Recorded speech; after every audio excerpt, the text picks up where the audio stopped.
To find the length PQ, we need to find a right-angled triangle, because if we can find a right-angled triangle, we can then use Pythagoras' theorem. I can see my triangle here. To find this length, I need to know this length here, which is 6, the same as this one, and this one here, which unfortunately I don't know. So again, I need to use Pythagoras' theorem to find this length, using a right-angled triangle, which is here. This length is 3, the same as this one, and this length is 9. So RQ squared is 3 squared plus 9 squared. This gives me 9 plus 81, which is 90. I'm going to leave it as RQ squared. You'll see why in a moment. I'm now ready to find this length. I know that this is 6, and I know what RQ squared is. So PQ squared equals 6 squared plus this length squared, which I know already is 90. So I have 36 plus 90, which gives me 126. To find PQ, I need to find the square root of 126, which is 11.2.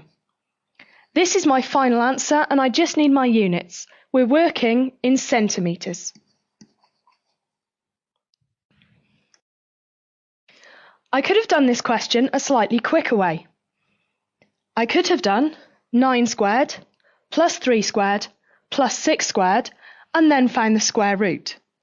This is because we have the general formula. In 3 dimensions, d squared equals x squared plus y squared plus z squared. Compare this with 2 dimensions where d squared equals x squared plus y squared.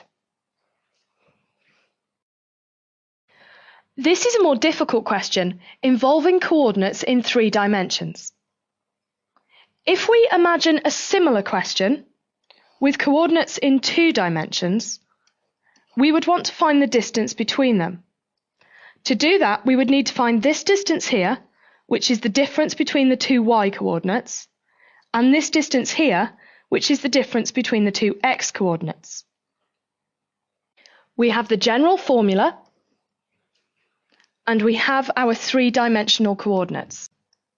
To find the distance between the 2 x coordinates, we're going to do 3 take away 1. This will be squared. For the y coordinates, 4 take away 3, and for the z coordinates, 1 take away 4. 2 squared, 1 squared, and minus 3 squared,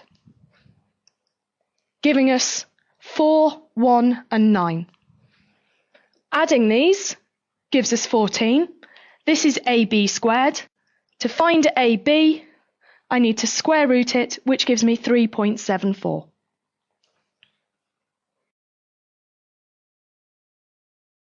Here is a question for you to try. Press pause and have a go at it, and when you're ready for the answers, press play again. Here is the answer. Check your work through. Here's a second question for you to try. Press pause, and when you're ready for the answer, press play.